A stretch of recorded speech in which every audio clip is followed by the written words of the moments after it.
আজ সকালে এলো ইয়া বড় পার্সেল। এর মধ্যে আছেটা কি? খুলতেই দেখি এ তো ঘরের মধ্যে ঘর। ছোটবেলায় এই ধাঁধাটার কথা মনে আছে?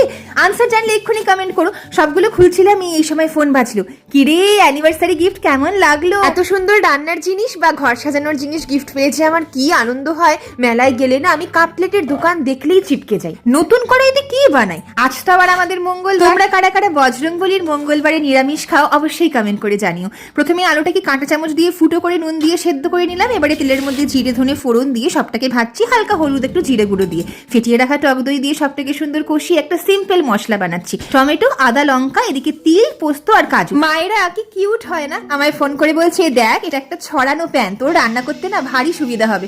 সত্যি বলতে দুটো গিফট একদম মনের মতন হয়েছে।